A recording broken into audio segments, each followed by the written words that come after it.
कक्षा 8 युगपत समीकरण दक्षता अभ्यास 7 में आप सभी का स्वागत है। आइए इस वीडियो के सेकंड भाग को देखते हैं। इसमें फर्स्ट सवाल है, 5 वर्ष पहले मेरी आयु अपने पुत्र की आयु की 3 गुनी थी और 10 वर्ष बाद मेरी आयु पुत्र की आयु की 2 गुनी हो जाएगी। बताइए कि आज मेरी आयु कितनी है। तो ये आयु संबंधी सवाल है और हमने पिछले अभ्यासों में सवाल किए हैं। इसमें हम क्या करते हैं, पिता और पुत्र की वर्तमान आयु को हम मान लेते हैं। माना पिता की वर्तमान आयु x वर्ष है और पुत्र की वर्तमान आयु y वर्ष है। अब हम सवाल में देखते हैं 5 वर्ष पहले पिता की आयु। तो बच्चों पिता की वर्तमान आयु x है, 5 वर्ष पहले कितनी होगी, यानी x में से हम 5 घटा देंगे, ये हो जाएगा x माइनस 5 वर्ष। इसी प्रकार से 5 वर्ष पहले पुत्र की आयु कितनी होगी, पुत्र की वर्तमान आयु y है और इसमें से 5 घटा देंगे, यानी ये हो जाएगी y माइनस 5 वर्ष। इसी प्रकार से हम 10 वर्ष बाद पिता और पुत्र की आयु को भी निकाल लेते हैं। 10 वर्ष बाद पिता की आयु, पिता की वर्तमान आयु x है और 10 वर्ष बाद कितनी होगी, x में 10 वर्ष जोड़ देंगे तो x प्लस 10 वर्ष हो जाएगी। इसी प्रकार से 10 वर्ष बाद पुत्र की आयु ये हो जाएगी y प्लस 10 वर्ष। अब हम देखते हैं प्रथम शर्त क्या है। प्रथम शर्त है कि 5 वर्ष पहले मेरी आयु अपने पुत्र की आयु की 3 गुनी थी। तो 5 वर्ष पहले पिता की आयु कितनी थी भाई, x माइनस 5, और ये बराबर दी गई है 3 गुना 5 वर्ष पहले पुत्र की आयु के। हमने इसे लिख दिया। यहाँ से हम x माइनस 5 बराबर 3 के अंदर गुना कर देते हैं 3y और 3 की 5 में गुना करेंगे तो आ जाएगा माइनस के 15। तो इसको करते हैं भाई, देखिए x माइनस 5 बराबर 3y माइनस 15। ये जो चर पद है इसको इधर ले आते हैं, ये हो जाता है x माइनस 3y और अचर को भेज देते हैं दूसरी साइड, यानी ये इधर आके हो जाएगा प्लस का 5। यहाँ से x माइनस 3y कितना होगा, माइनस के 15 और प्लस के 5 माइनस के 10 हो जाएगा। इसको हम समीकरण नंबर 1 मान लेते हैं। अब द्वितीय शर्तानुसार देखते हैं। देखिए द्वितीय शर्त में क्या कहता है, 10 वर्ष बाद मेरी आयु पुत्र की आयु की 2 गुनी होगी। यानी 10 वर्ष बाद पिता की आयु कितनी दी गई है, x प्लस 10। ये देखिए यहाँ पे ये 2 गुना हो जाएगी पुत्र की आयु के, यानी 2 गुना 10 वर्ष बाद पुत्र की आयु। x प्लस 10 बराबर हो जाता है, 2 के अंदर गुना करते हैं 2y और 2 की 10 में गुना की 20। तो ये 2y को इधर ले आएंगे, ये हो जाएगा x माइनस 2y और 10 को हम प्रतिस्थापित कर देते हैं, इधर आकर माइनस का 10 हो जाएगा। x माइनस 2y बराबर हो जाता है 20 में से 10 घटाए 10। तो समीकरण नंबर ये आ जाती है हमारे पास 2। ठीक है, अब देखिए दोनों समीकरणों को, यहाँ पे x के गुणांक समान है और समान चिन्ह है, तो समीकरण 1 में से समीकरण 2 को हम घटा लेते हैं। फिर जब समान चिन्ह होते हैं तो हम घटा लेते हैं और विपरीत चिन्ह होते हैं तो समीकरणों को जोड़ लेते हैं।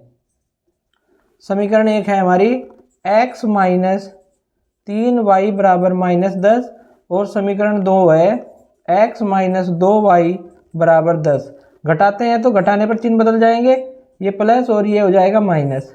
अब देखिए x से x कैंसिल होगा और माइनस के 3y और प्लस के 2y, तो यहाँ से माइनस का y बचेगा और बराबर कितना होगा, देखिए माइनस 10 और माइनस 10, यानी समान चिन्ह है तो ये जुड़ जाएंगे, माइनस के 20 हो जाएंगे। माइनस से माइनस कैंसिल हो गया, y बराबर 20 आ गया और y बराबर 20 हम समीकरण नंबर 1 या 2 जिसमें आप रखना चाहे रख सकते हैं। चलिए समीकरण 1 में हम रख लेते हैं। समीकरण 1 है हमारे पास x माइनस 3y बराबर माइनस 10। यहाँ पे हम y का मान रखते हैं 3 गुना कितना लिख देंगे 20 बराबर माइनस के 10।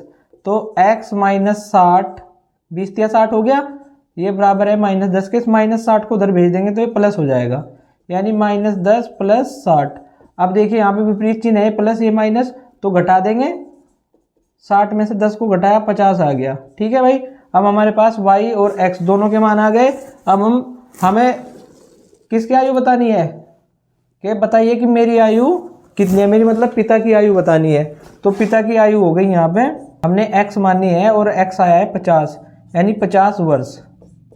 यही हमारा आंसर है। अगर पुत्र की आयु पूछता है तो वो है 20 वर्ष। और आप चाहे तो यहाँ पे दोनों आंसर भी दे सकते हैं, पिता की आयु 50 वर्ष और पुत्र की आयु 20 वर्ष। ठीक है। सवाल नंबर 10 देखते हैं, जो एक भिन्न पर आधारित सवाल है।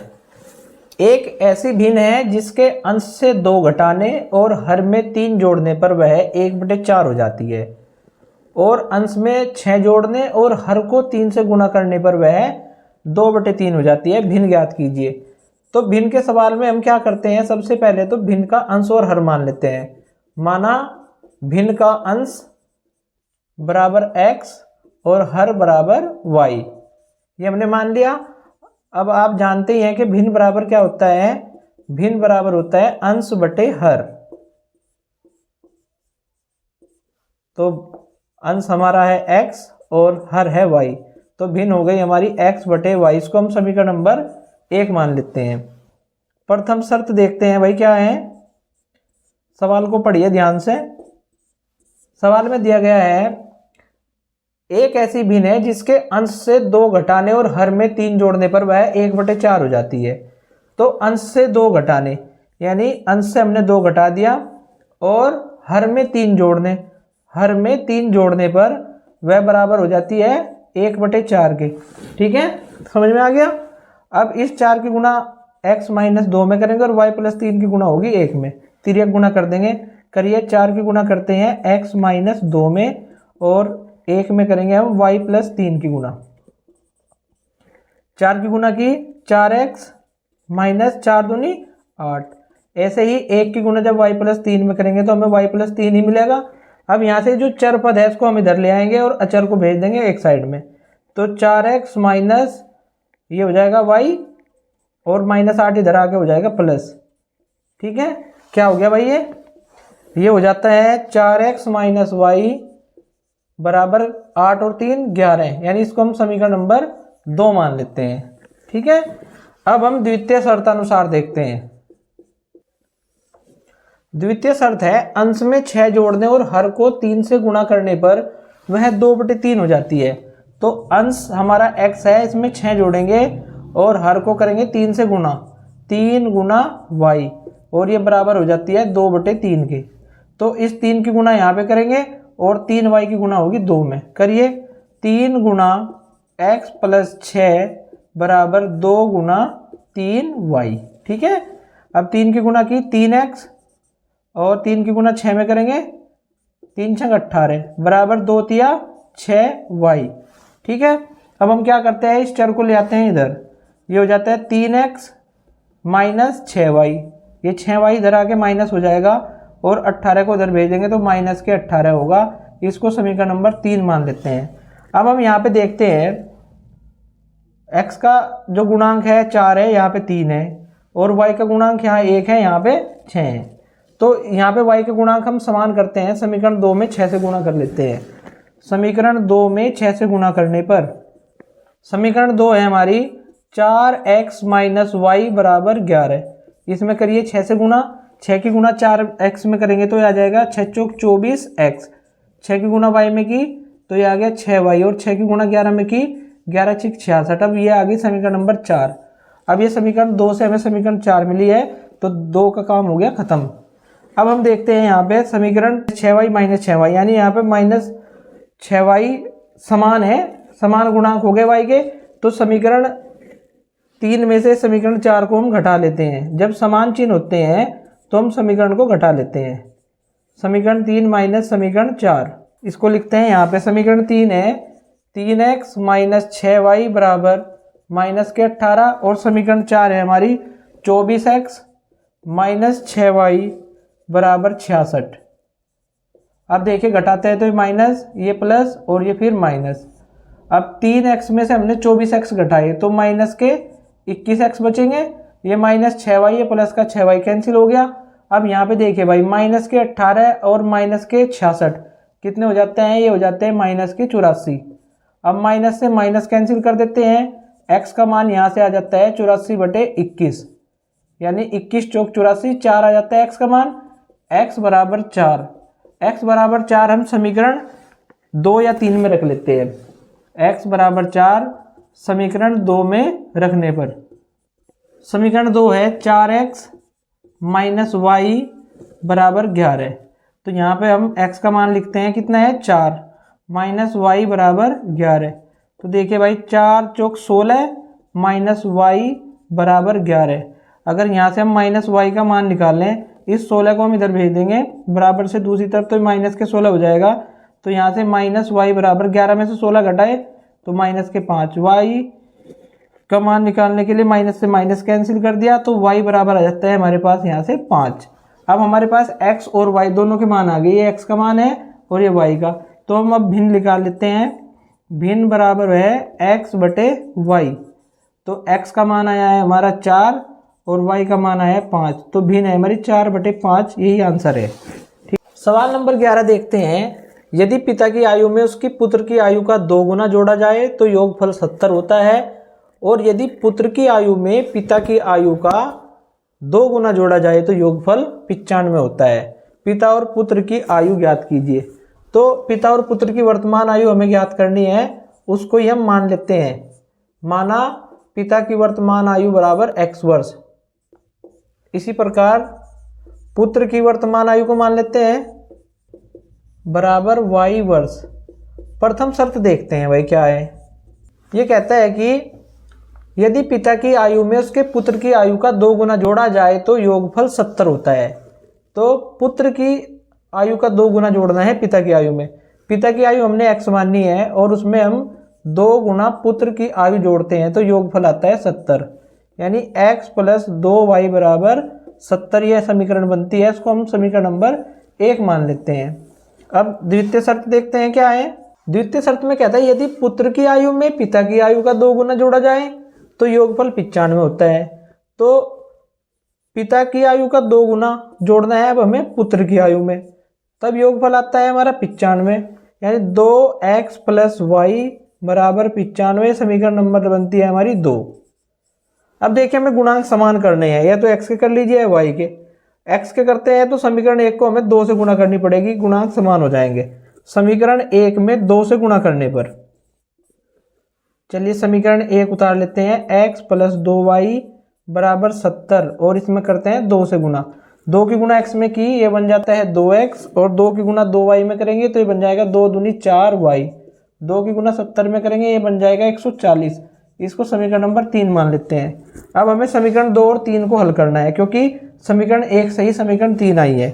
अब यहाँ पे x के गुणांक समान है और चिन्ह भी समान है, तो हम घटा लेते हैं समीकरण 2 में से समीकरण 3 को।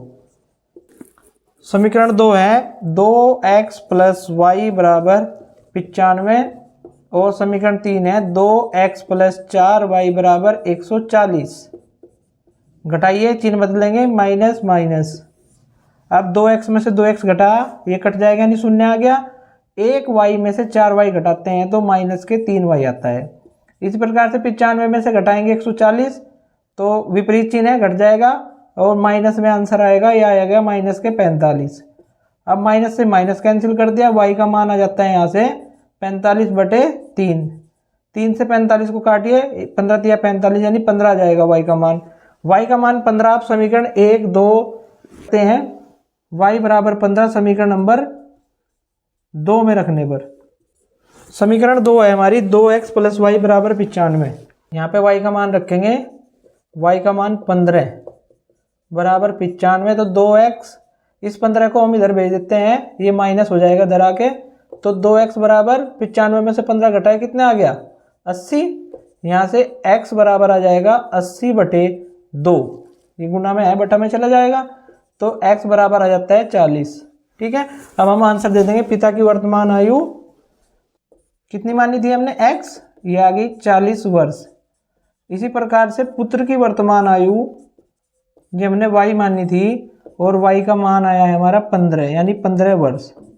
ठीक है, तो यहाँ पे चाहे अलग से दे दीजिए 40 वर्ष और 15 वर्ष, यही दोनों आंसर हैं। सवाल नंबर 12 को देखते हैं। चक्रीय चतुर्भुज ABCD में कोण A 2x प्लस 4 डिग्री, कोण बी y प्लस 3 डिग्री, कोण सी 2y प्लस 10 डिग्री और कोण डी बराबर है 4x माइनस 5 डिग्री। तो चतुर्भुज के चारों कोण बताने हैं। देखिए भाई हमने एक चक्रीय चतुर्भुज बनाया है। चक्रीय चतुर्भुज क्या होता है? एक ऐसा चतुर्भुज जिसके चारों शीर्ष एक वृत्त की परिधि पर होते हैं। देखिए वृत्त है, उसकी परिधि पर चारों शीर्ष है और इसमें एक कंडीशन होती है कि चक्रीय चतुर्भुज के जो सम्मुख कोण होते हैं, जैसे यहाँ ए और सी है, ये संपूरक होते हैं, यानी इन दोनों कोणों का योग क्या होता है 180 डिग्री के। ऐसे ही कोण बी और कोण डी, इन दोनों का योग क्या होगा 180 डिग्री। चलिए इसको करते हैं। चक्रीय चतुर्भुज ए बी सी डी में कोण ए प्लस कोण सी बराबर 180 डिग्री होता है। आप लिख भी सकते हैं कि चक्रीय चतुर्भुज के सम्मुख कोण संपूरक होते हैं। कोण ए का मान है हमारा 2x प्लस 4 और कोण सी का मान है 2y प्लस 10, ये बराबर है 180 डिग्री के। ठीक है, यहाँ पे डिग्री लगा दीजिए। 2x प्लस 2y, देखिए 10 और 4 14 होते हैं, इसको हम बराबर से दूसरी तरफ भेज देते हैं। 180 डिग्री माइनस 14 डिग्री, तो 180 में से हम 14 घटाते हैं, कितना आएगा? ये आ जाएगा 166 डिग्री। अगर आप इसको 2 से भाग करना चाहें तो कर सकते हैं। यहाँ से मान आ जाएगा x और यहाँ से y और इसको 2 से भाग करेंगे तो ये आ जाएगा 83 डिग्री, है ना। इसको हम समीकरण नंबर 1 मान लेते हैं। इसी प्रकार देखिए दूसरे सम्मुख कोण कौन से हैं? कोण बी और कोण डी भी तो सम्मुख है, तो इन दोनों का योग भी 180 डिग्री के बराबर होगा, यानी ये दोनों भी संपूरक होते हैं, बराबर 180 डिग्री। चलिए इसको भी कर लेते हैं। कोण बी का मान है हमारा y प्लस 3 डिग्री और कोण डी का मान है 4x माइनस 5 डिग्री। ठीक है, ये बराबर होंगे 180 डिग्री के। तो यहाँ से खोल लेते हैं इसको। y plus 3 degree plus 4x minus 5 degree बराबर 180 डिग्री। ठीक है, आप x पर और y पर भी डिग्री लगाना चाहे तो लगा सकते हैं। ठीक है, कोई दिक्कत नहीं है। अब देखिए यहाँ से इसको लिख लेते हैं, x वाले पद को पहले और y को बाद में लिख लेते हैं। अब ये देखिए यहाँ से 3 में से 5 घटाते हैं तो माइनस का 2 डिग्री बचेगा ना, बराबर 180 डिग्री के। इस 2 डिग्री को हम बराबर से दूसरी तरफ भेज देते हैं, तो 4x प्लस वाई बराबर हो जाता है 180 प्लस 2, यानी 4x प्लस वाई बराबर हो जाएगा 182 डिग्री के। और इसको हम समीकरण नंबर 2 मान लेते हैं। अब समीकरण 1 और समीकरण 2 को देखते हैं। यहाँ पे y के गुणांक दोनों में समान है, तो समीकरण 1 में से समीकरण 2 या समीकरण 2 में से समीकरण 1 को घटा देते हैं। चलिए समीकरण 2 में से समीकरण 1 को घटाते हैं। समीकरण 2 लिख देते हैं यहाँ पे 4x प्लस वाई बराबर 182 डिग्री और समीकरण 1 है हमारी x प्लस वाई बराबर 83 डिग्री। ठीक है, चलिए घटाते हैं इसको। ये माइनस और ये भी माइनस। 4x में से एक x घटाया तो बच गया 3x। इस प्रकार से ये प्लस वाई ये माइनस वाई कैंसिल हो जाएगा। और देखिए 182 डिग्री में से 83 डिग्री घटाते हैं तो ये 99 डिग्री बचेगा। यहाँ से अगर मैं x का मान निकालूँ तो ये आ जाएगा 99/3। ठीक है, तो इसको भाग करेंगे, आ जाएगा 33 डिग्री, यानी x का मान आ गया हमारा 33। चलिए अब x का मान हम समीकरण नंबर 1 या 2 में रख लेते हैं। x बराबर 33 समीकरण नंबर 1 में रखने पर समीकरण 1 है x प्लस वाई बराबर 83। तो यहाँ पे हम x का मान रखते हैं, यह है 33 डिग्री प्लस y बराबर 83 डिग्री। 33 डिग्री को इधर भेज देंगे बराबर से दूसरी तरफ, ये माइनस हो जाएगा 83 डिग्री माइनस 33 डिग्री। 83 में से 33 घटा दिया तो कितना आ गया 50 डिग्री, यानी x का मान 33 आ गया और y का मान 50। अब हम चारों कोणों के मान ज्ञात कर सकते हैं। आइए करते हैं। कोण A, कोण A बराबर है हमारा 2x प्लस 4 डिग्री। चलिए यहाँ पे x का मान रखते हैं हम, का मान है हमारा 33, तो प्लस 4 डिग्री। ठीक है, 33 दूनी 66 और 4 70, यानी 70 डिग्री आ जाता है हमारा कोण A। इसी प्रकार से कोण B का मान निकाल लेंगे, यह है y प्लस 3। y का मान आया है हमारा 50, यानी 50 प्लस 3 डिग्री, तो 50 और 3 हो जाते हैं 53। ये कोण B का मान आ गया। ऐसे ही कोण C का मान निकाल लेंगे। कोण C है हमारा 2y प्लस 10, 2 गुणा y का मान 50 है और प्लस 10 डिग्री, यानी 50 दूनी 100 और 10 110 डिग्री आ जाता है कोण C का मान। और कोण D का मान निकालते हैं, ये है हमारा 4x माइनस 5, यानी 4 गुना x का मान आया 33 माइनस 5, 33 चौका 132, 132 में से 5 घटाए तो 127 डिग्री। तो हमारे आंसर क्या है देखिए, कोण ए 70 डिग्री है, कोण बी 53 डिग्री, कोण सी 110 डिग्री और कोण डी 127 डिग्री। ठीक है भाई। सवाल नंबर 13 है, 3 मग और 2 बाल्टी का मूल्य ₹700 है और 5 मग तथा 3 बाल्टी का मूल्य ₹1100 है। एक मग और एक बाल्टी का मूल्य अलग अलग ज्ञात कीजिए। तो हम इसमें मान लेते हैं एक मग का मूल्य बराबर x रुपये या ₹x और एक बाल्टी का मूल्य बराबर ₹y। प्रथम शर्तानुसार देखते हैं,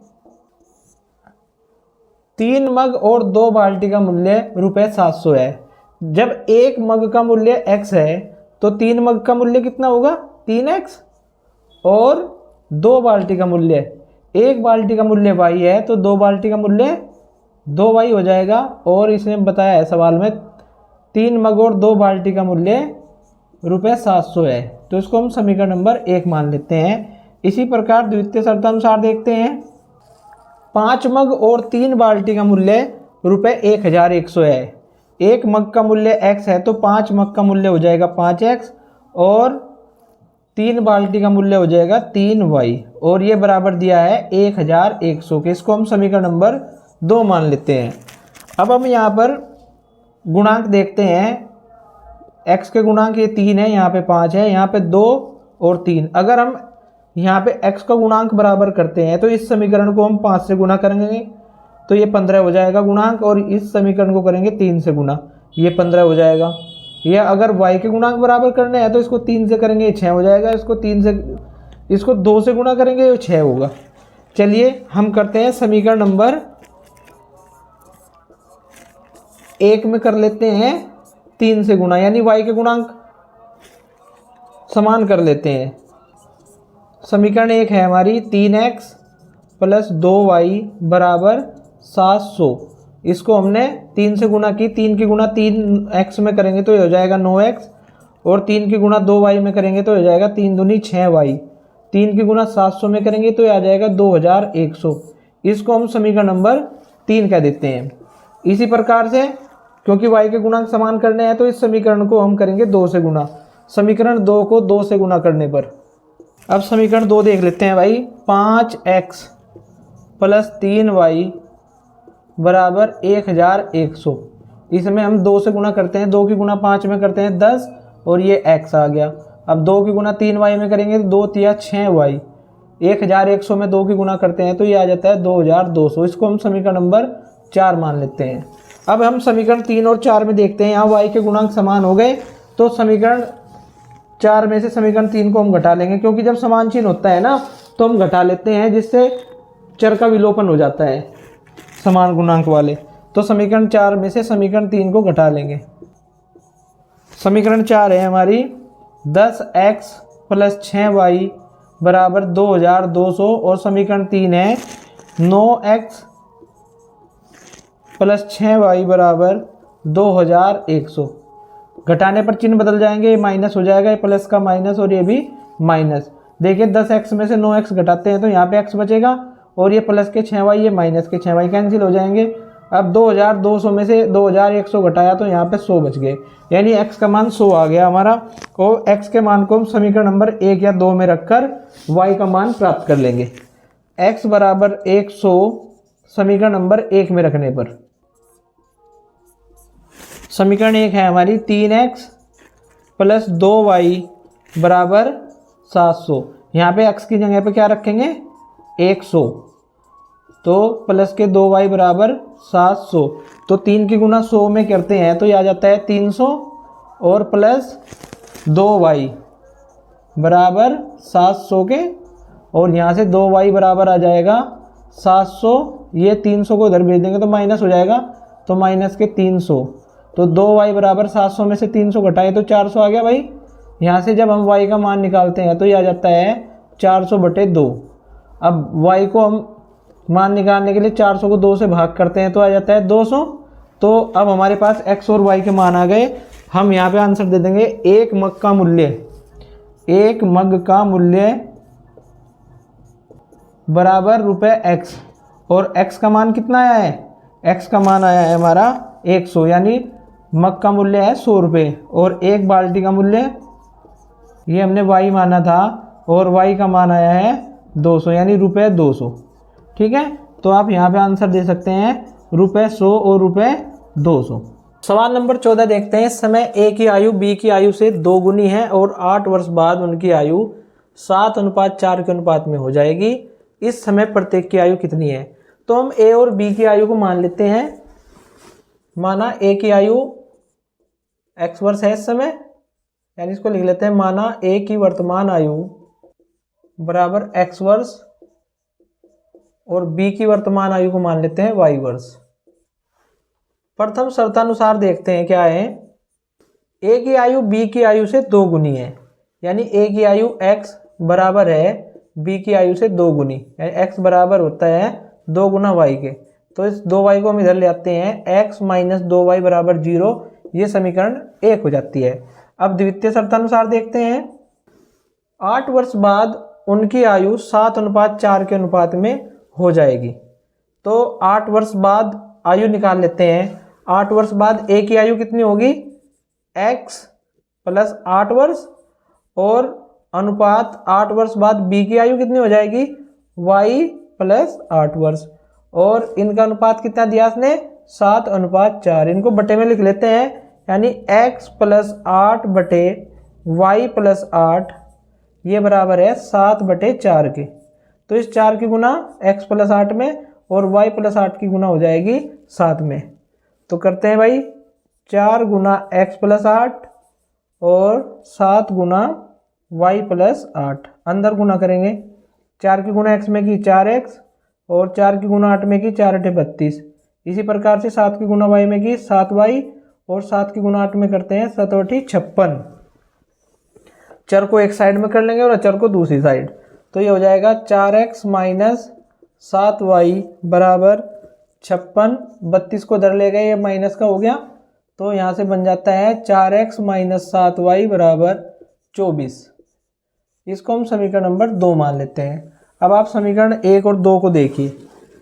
गुणांक हमारे समान नहीं है, इस गुणांक को हम समान कर लेते हैं x के गुणांक को। समीकरण 1 में हम 4 से गुणा कर लेते हैं, तो x के गुणांक समान हो जाएंगे।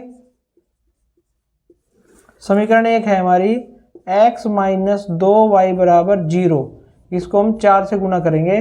तो 4 से गुणा की x में 4x, 4 की गुना 2y में की तो 8y बराबर 4 की गुना 0 में, तो ये 0 हो जाता है। ये समीकरण 3 आ गया। अब समीकरण 1 का काम खत्म हुआ, समीकरण 3 आ गई समीकरण 1 से। अब हम समीकरण 2 में से समीकरण 3 को घटा लेते हैं। इससे क्या होगा भाई, इससे हमारे x के पद का विलोपन हो जाएगा और y का मान निकल जाएगा। ठीक है, चलिए करते हैं इसको। 4x माइनस 7y बराबर 24, और समीकरण 3 है हमारी 4x माइनस 8y बराबर 0। ये माइनस प्लस माइनस घटाने पर चिन्ह बदल जाते हैं। 4x प्लस ये माइनस कैंसिल हो गया। देखिए माइनस के 7y और प्लस के 8y, तो यहाँ से प्लस का y बच गया, और 24 में से शून्य घटाया तो यहाँ पे बच जाता है 24, यानी y बराबर 24 आता है। और इसको हम समीकरण 1, 2 या 3 जिसमें आप रखना चाहें रख सकते हैं। हम समीकरण 1 में रख रहे हैं। देखिए समीकरण 1 हमारी है x माइनस 2y बराबर 0, तो y का मान आया है हमारा 24, तो 2 गुना 24 बराबर 0, तो x माइनस 24 दूनी 48 बराबर 0 के, और यहाँ से x का मान आ जाता है 48 को इधर भेज देंगे, तो ये 0 प्लस 48 मिलता है हमें। तो यहाँ हम आयु दे देंगे। अब x और y दोनों के मान हमारे पास आ गए, तो a की वर्तमान आयु होगी, ये हमने x मानी है, और x का मान आया है हमारा 48 वर्ष। इसी प्रकार से हम b की वर्तमान आयु लिखेंगे, हमने मानी है y, और y का मान आया है हमारा 24, यानी 24 वर्ष। तो आप आंसर यहीं पे दे सकते हैं, 48 वर्ष और 24 वर्ष। ठीक है। सवाल नंबर 15 है, एक व्यक्ति ने कुल रुपए 35,000 की पूंजी का एक भाग 12% वार्षिक ब्याज की दर पर और शेष भाग 14% वार्षिक ब्याज की दर पर उधार दिए। यदि उसे कुल वार्षिक ब्याज रुपए 4,460 मिला हो तो उसने अलग अलग कितना धन उधार दिया था। इसको हल करेंगे। माना 12% वार्षिक ब्याज की दर पर दिया धन, इसको हम x मान। तो यहां से हम ब्याज निकालते हैं 1 वर्ष का। साधारण ब्याज बराबर क्या होता है, मूलधन गुना दर गुना समय और बटे 100। ठीक है, मूलधन है हमारा x रुपए, दर है हमारी 12% और समय है 1 वर्ष बटे 100। तो यहां से साधारण ब्याज आ जाता है हमारा 12x बटे 100। ठीक है, इसी प्रकार इसको समीकरण 1 मान लिया। इसी प्रकार माना लिख लेते हैं, माना 14% वार्षिक दर पर दिया गया धन,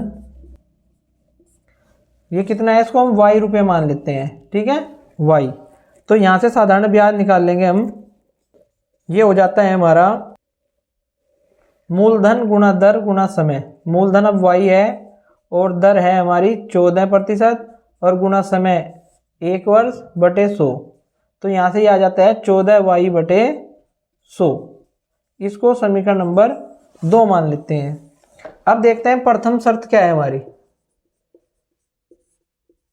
प्रथम शर्त तो हमारी यह है कि कुल धन कितना है, 35,000, यानी x प्लस वाई। भाई 12% वार्षिक दर पर दिया गया धन और 14% वार्षिक दर पर दिया गया धन है हमारा 35,000 के बराबर। तो एक समीकरण तो आ गई हमारी ये, इसको समीकरण 3 मान लिया। और द्वितीय शर्त है हमारी कुल ब्याज। कुल ब्याज है 4,460। तो यहाँ पे लिखते हैं हम कुल ब्याज बराबर 4,460।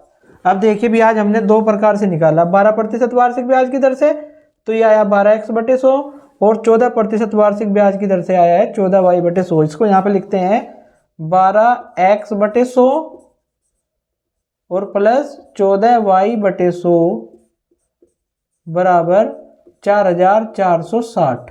ठीक है, अब हम क्या करेंगे, यहाँ से 100 हमारा आ गया लेस है और ये अंश जो है जो कि 2 जुड़ जाएंगे, यानी 12x प्लस 14y बराबर 4,460।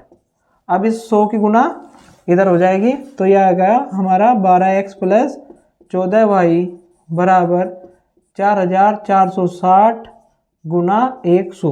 ठीक है, अब आप चाहें तो इस समीकरण को आप 2 से भाग कर लीजिए और या तो इसे रहने दीजिए।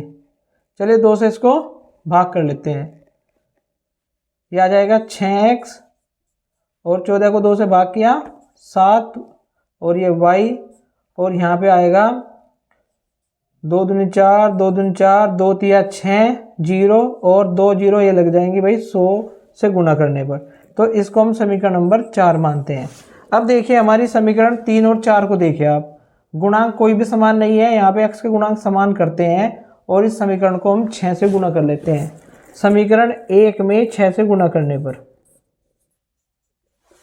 इसमें 6 से गुणा की हमने x प्लस वाई बराबर 35,000, इसमें की हमने गुणा 6 से। 6 की x में गुणा की 6x और 6 की y में गुणा की 6y। अब 6 की गुणा हम करेंगे 35,000 में, 3 0 0 यानी 6 पंजे 30 का 0 और हासिल की 3 और 6 3 18 और 3 21 यानी 2,10,000 आ गया। और ये समीकरण आ गया हमारे पास 5। ये समीकरण जो है हमारी समीकरण 3 सा ही है, तो इसका मतलब इस समीकरण 3 का काम हमने यहाँ पर समाप्त कर दिया अभी थोड़ी देर के लिए। अब हम क्या करते हैं, समीकरण 5 में से समीकरण 4 को घटा लेते हैं। तो समीकरण 5 क्या है हमारी भाई, 6x प्लस 6y बराबर 2,10,000 और समीकरण 4 है हमारी 6x प्लस 7y बराबर 2,23,000। ठीक है, अब देखिए यहाँ पे घटाते हैं माइनस माइनस और ये भी minus, 6x plus 6x minus cancel हो गए और 6y में से हमने 7y घटाया तो माइनस का 1y बच गया।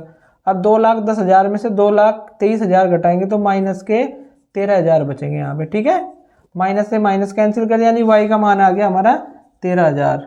इस y के मान 13,000 को हम समीकरण नंबर 1 में रख देते हैं। तो समीकरण 1 क्या है, x प्लस वाई बराबर 35,000 और यहाँ पे y का मान रख दिया हमने, y का मान है 13,000 और ये बराबर आ गया 35,000 के। इस 13,000 को इधर भेज देते हैं तो y से हमारा x का मान आएगा 35,000 माइनस y का मान यानी 13,000 और x बराबर आ जाते हैं 22,000। तो अब आप आंसर दे देंगे, यहाँ पे क्या देंगे भाई आंसर के 12% वार्षिक ब्याज की दर पर दी गई धनराशि है हमारी 22,000 और 14% वार्षिक ब्याज पर दी गई धनराशि हमारी है 13,000। तो आप यही आंसर दे देंगे 22,000 और 13,000। ठीक है, अभ्यास समाप्त। वीडियो देखने के लिए आप सभी का धन्यवाद।